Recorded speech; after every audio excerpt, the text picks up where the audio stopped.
City Center Radio. It is episode number 53, and I am your host, Christian Sanger. Thank you so much for joining us. Happy to be back. Hope you all had a great 4th of July, and of course, the shortened week after that for many of you. I'm sure some of you were stuck working, but hopefully most of you got the day off and some time to enjoy family, friends, fireworks, food, whatever it may have been. Today's guest is Kristy Danford. She is the founding director of the Charleston County Criminal Justice Coordinating Council, whose mission is to assist in making sustainable, data-driven improvements to our criminal justice system and thereby improving public safety and community well-being.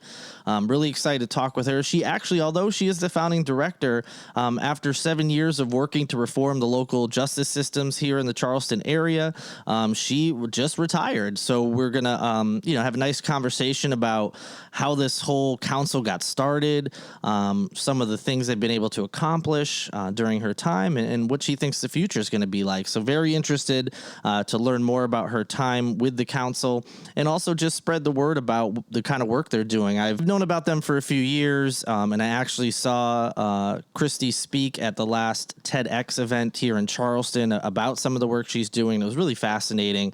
Besides the human element and the things they're trying to do there, they use a lot of data to help them with that. So anyway, I'm excited to share her story with the rest of you here today. And before we speak with her, just a couple quick stats to point out.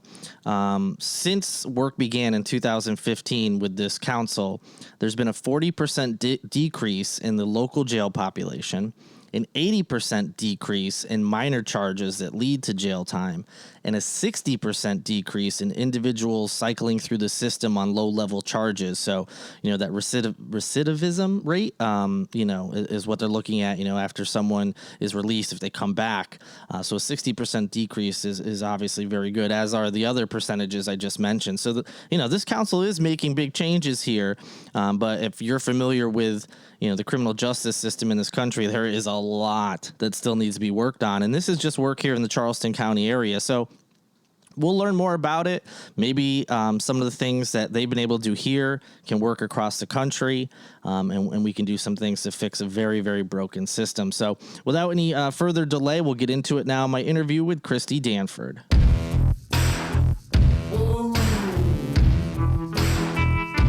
And joining me now is Kristy Danford, the founding director of the Charleston County Criminal Justice Coordinating Council. But after 7 years, Kristy, you just called it quits. Congratulations on retiring from the council. And thank you so much for joining me here today.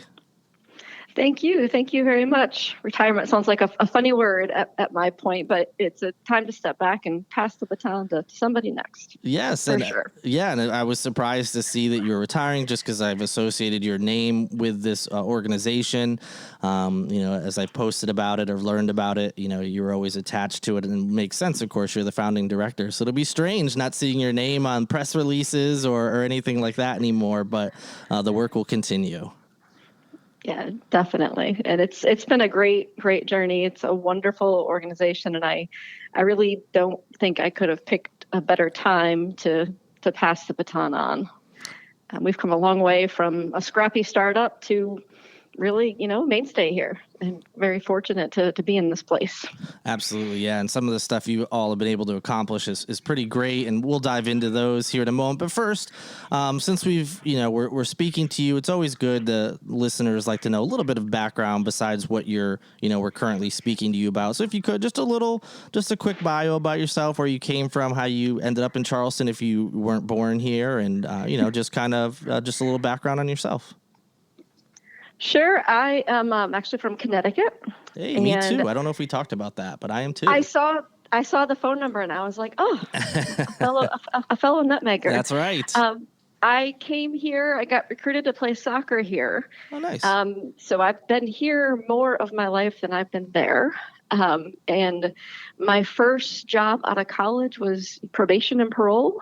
And I've just been in the criminal justice field at all different levels, and worked here, worked in Connecticut, worked for a nonprofit, nonpartisan institute, traveled the country, doing this work for a long time, whether it was working in organizations themselves or working in legislative spaces.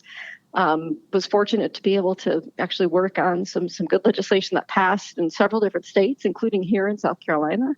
And really just kind of got to experience how do we make the system work better from a lot of different perspectives, and ultimately landed on this notion that I wanted to go deep into a single community.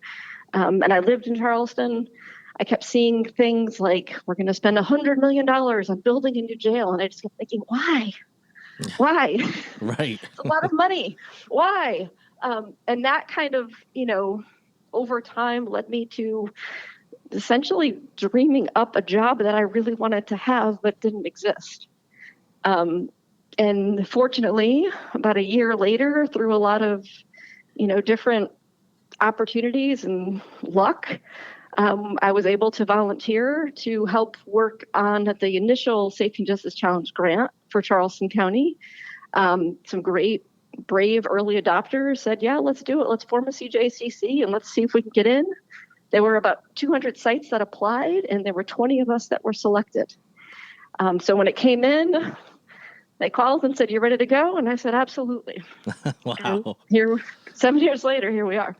That's pretty incredible. So you were in the field, obviously working amongst people, and whether they are, people that are, lawyers, judges, or individuals who are incarcerated. So you had a broad understanding of the system and some of the, the pitfalls and places where there could be areas for improvement.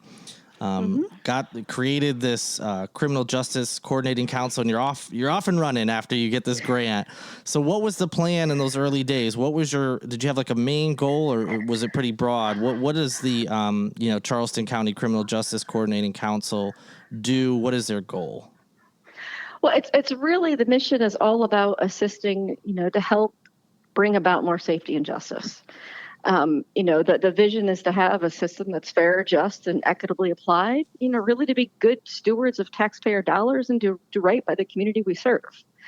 In the beginning, a lot of the focus was on jail use, because that's sort of where the Safety and Justice Challenge, which is a national initiative to change the way America thinks about and uses its jails. That was the focus of that investment that was coming in. But it's expanded far beyond that, because that's just one facet of it. That happens to be the catch point where we can sort of see and sort of hold a mirror up to say, as a community, how are we using our jail? And it also gives us a lot of indicators on how the system is functioning overall.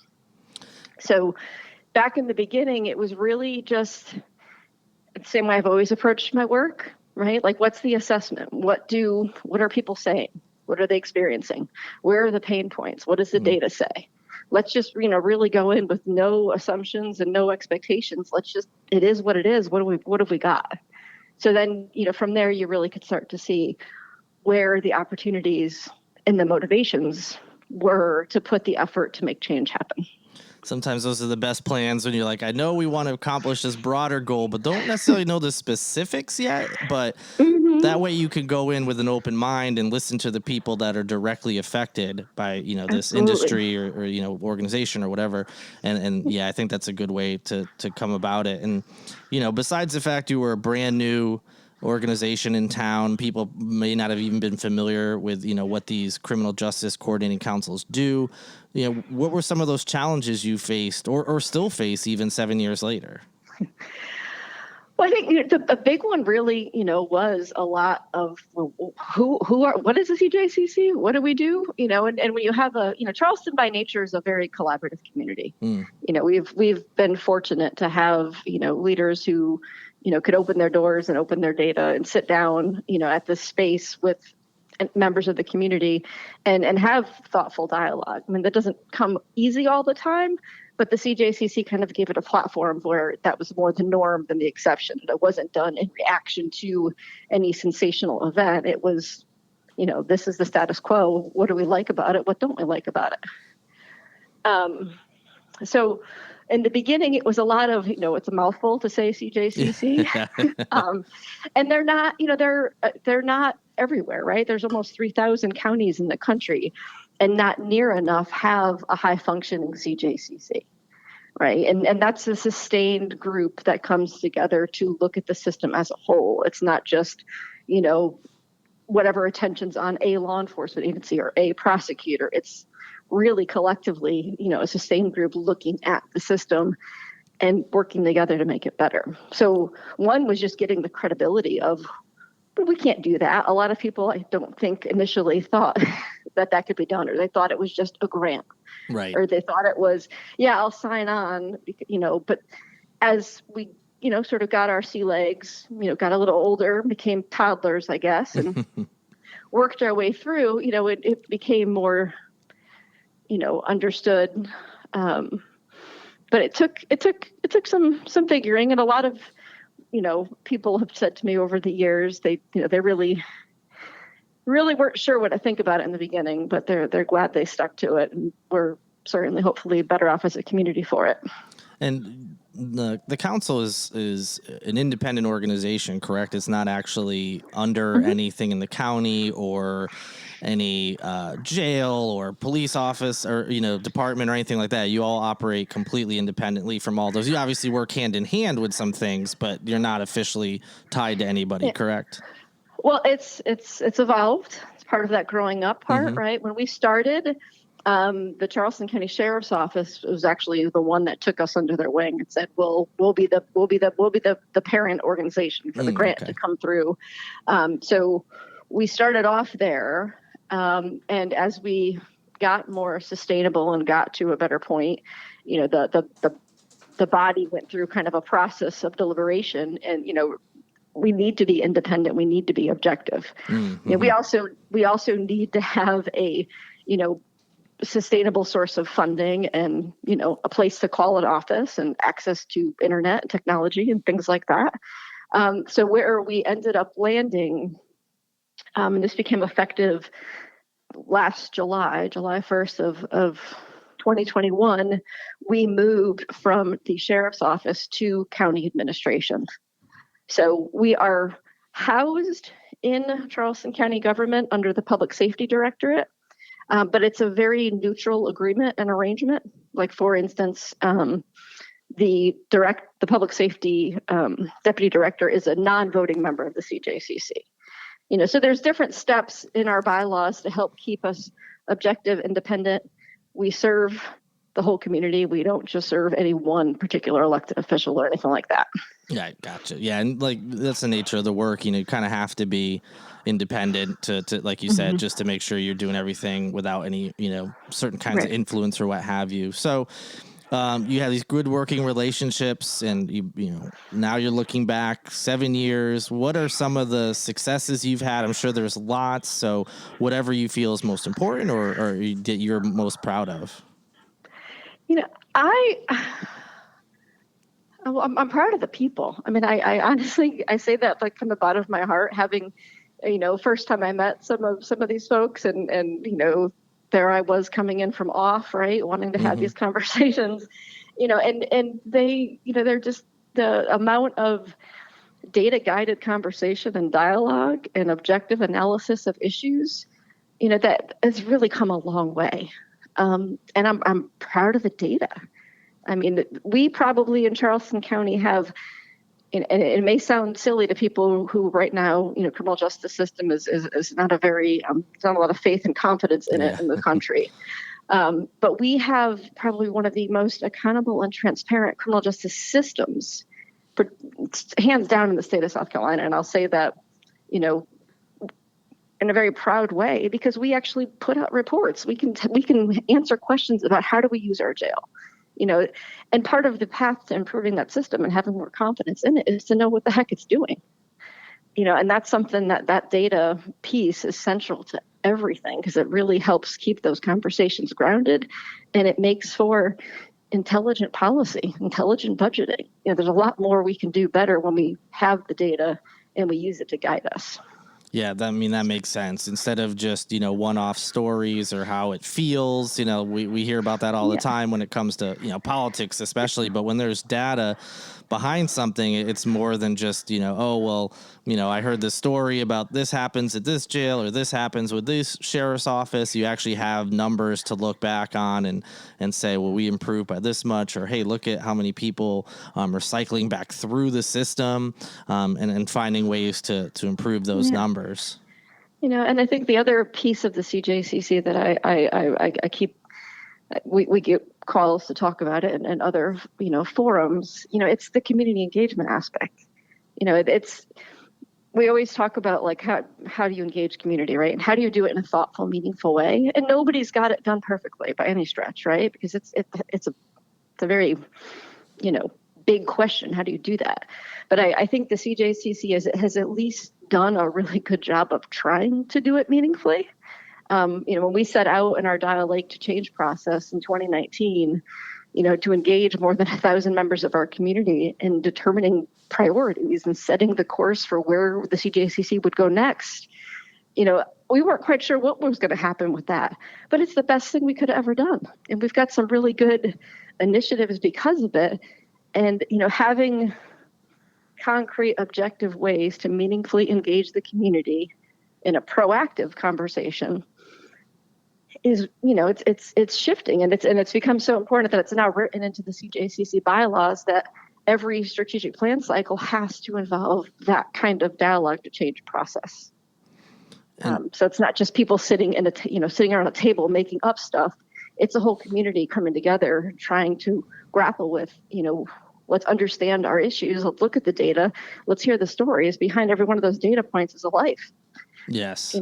That's a good point. Yeah, because even though I was just praising how important data is, you're right. Sometimes you can get lost looking at data, forgetting the people behind that. So it's also good that you're combining the two and making sure, you're putting a face or a situation to each of these, data points and what have you.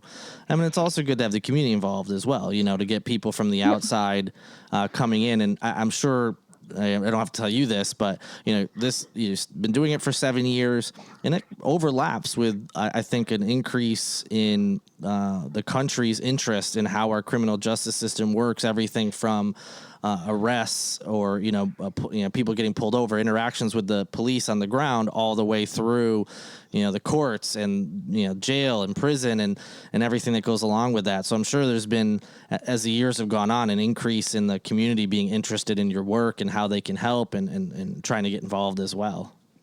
Yeah, and just and having a lot of the philosophy for community engagement, at least in the way we've been trying to do it, is to inform and involve, right? So it's both, here's what the data are showing us, here's the big trends, and now let's also get involved. What does the data not tell us? What else, where are the priorities from the community standpoint, and how do we marry those two together so that when we say we're going to do something, and that's one thing about the CJCC, if the CJCC says it's going to do something, it's going to do it, right? Because that's what the whole purpose of that body is to come together and make things better. And they're not there because they're mandated to be there. They're there voluntarily because they want to make it better. When you have community at the table, when you have, our community representatives, we've been so fortunate to have some amazing people sit on the CJCC for, since we began, really, that changes the conversation, right? It's not just the people in the paid positions receiving a salary to be there. It's also, community members pointing out parts that, you're not going to see from an Excel spreadsheet, or you're not going to see from a courtroom, but people are really, truly experiencing it day in and day out. And I don't know how to describe that, but that's what really makes the difference. And I think it also is what kind of keeps people coming and keeps the motivation high to keep making change happen for the good. No, I think you explained it perfectly. That absolutely makes sense. So, you've had these successes. Obviously, there's always going to be work to be done and new projects and things. But now that you have left the organization, I think you officially June was the end. The end of June was your last days with the organization. What are some things that are on the horizon that you can talk about? As you were wrapping up your time there, what things were coming up that you were able to speak on right now? Yeah. Well, there's two, I'm slowly transitioning sort of myself off. It's going to be hard. My family keeps reminding me, like, life's different. It's okay. Yeah. This has been my, baby in my life, for so long. But the two big studies are sort of guiding the way forward, I think, for the CJCC, and then we'll work their way into a third.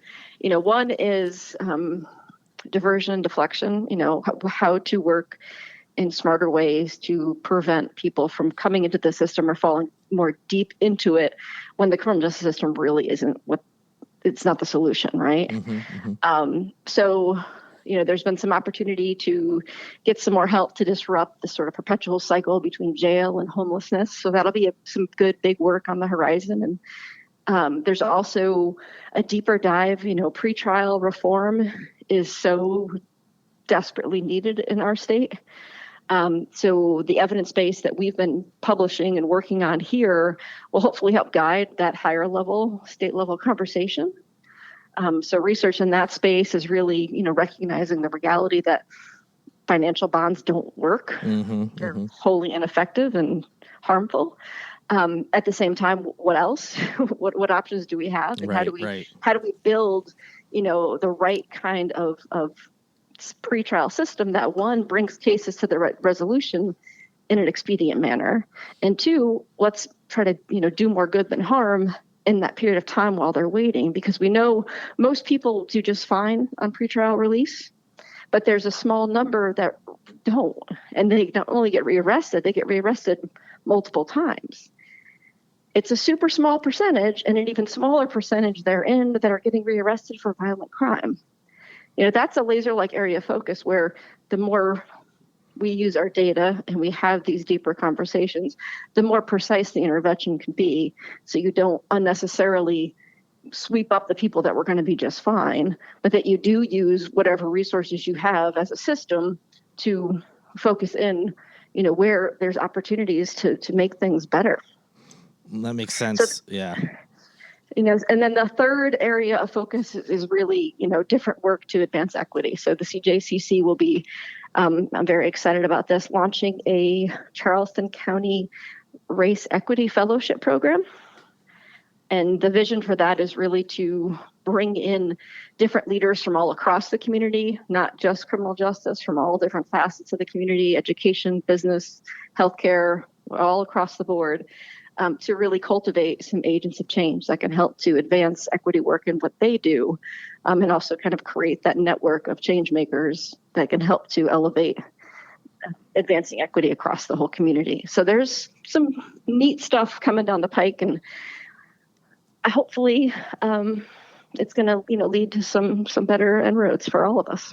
I'm sure it will be. Sounds like there's some, great plans in the works. Like you mentioned several times, data driven, as well as involving members of the community to kind of cover all bases. So yeah, I'm sure these will all be great rollouts for the council and will help a lot of people. Sounds like you're leaving the organization in good hands. You're not too concerned about someone else kind of taking care of your baby for, however long. Well, and that's the beauty of the CJCC, right? It's about the whole group of people that are there. It's not just about any one person. I kind of see my job has been, the one kind of, trying to stay behind the scenes to keep moving things forward and convening people together and keeping, the train on the track, I guess. But none of that works without all the membership. And we are blessed to have, good membership on the CJCC. And like I said before, the community representatives are essential to that process. So I think it is in a good spot. We've got great staff. We have a sustainable home.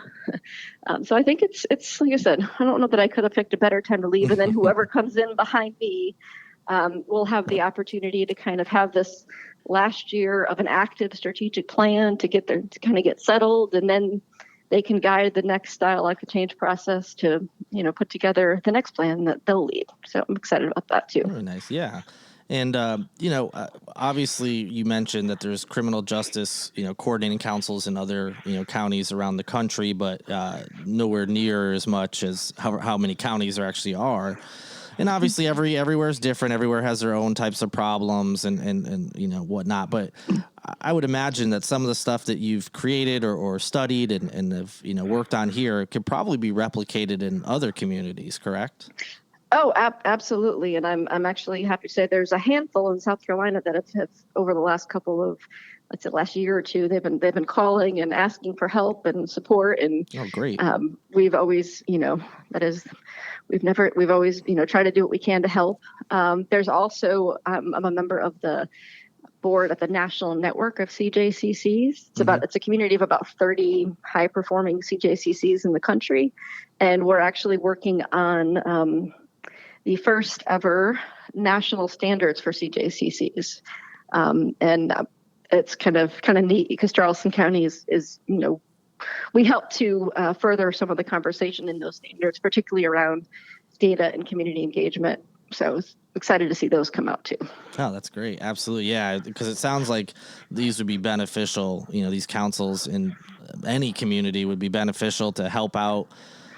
We're talking about, jails and prisons, people being arrested in courts, but it's not just those folks. It's obviously important to help them and, especially folks that are willing and able to, want help to get out of this cycle or, to be able to bounce back if they make mistakes and things. But it helps the community in general as well. Absolutely. Like you mentioned, we were talking tax dollars and being more efficient and sustainable and just makes a better community in general. It's not just, one aspect that you're helping out. Absolutely. And the criminal justice system, it's a very expensive. Yeah. If you look at any county budget or any state budget, it eats up a good chunk of it. And, if you think about it in terms of efficiency and effectiveness, we have a lot of room for improvement and we spend an awful lot of money. And you got to, look at it and say, are there ways we can be doing that and reallocating that and finding ways to, just do better for everybody. Absolutely. And I think you mentioned having the equity group, a project that's coming up. That's also important. I'm sure the data you've seen, you've seen all sorts of disparities in, whether it's racial disparities or, poor versus more well off. I'm sure there's all sorts of data that backs up that too. So having folks come in that can speak for those communities and maybe provide some, background to better understand those situations is going to be super helpful as well. Yeah, and I will say too, the evidence base, one of the biggest changes that Charleston made and did it quickly with law enforcement's leadership and buy-in on this with the community representatives. One of the first things we did is we looked at what were the most frequent reasons we were using our jail, but how was the use of jail impacting different groups differently, and we saw huge disparate impacts, and made policy changes to lessen that. And, one of the stats we always look at, part of it is just understanding, what is that impact? Do we even know it? Do we track it? So like in Charleston, when we made that deliberate policy decision to use jail less on lower level stuff, right? We maintained steady jail use on, crimes headed to circuit court. But these policy decisions where it was a subjective decision, do I take somebody to jail or do I not take them to the jail for like open container? Right. That was a decision to use resources in a different way and to keep those officers on the street and to not drag somebody to jail. With that, we cut local bookings for those lower level charges by 80%. And at the same time, we cut the rate of incarceration for our whole community significantly. The rate for the Black community went from, I think it was like 175 or something per 1,000 Black adults, down to 58. Wow. Down to 58. That's amazing. And those are policy decisions, right? That's, and that's also when you think about time, money, resources, energy, what are we doing, the folks that, when we talk about safety, that's a justice thing, right? Where we're choosing not to use jail for these different reasons. And how can we reallocate those resources to truly advance safety? And those are big questions, but that's the kind of conversation that you can have in a CJCC forum. And I think when you bring that data about and you have that collaborative body together, they really can make some big things happen. Absolutely. You were talking about that decrease in minor charges. That reminds me, I've read a lot and seen things about, what's, they kind of commonly call it criminalizing being poor. When someone gets like a minor charge that leads them to jail, that could, the finances involved that, if they have to get a lawyer, if they can afford one, and any fines and things like that could just end up putting them in more trouble because they didn't have the money to pay certain things along the way. And makes it this minor, we're putting minor in quotes, minor charge into something far more major. That could have just been a ticket or something. So that's great that they've been able to decrease that in the community.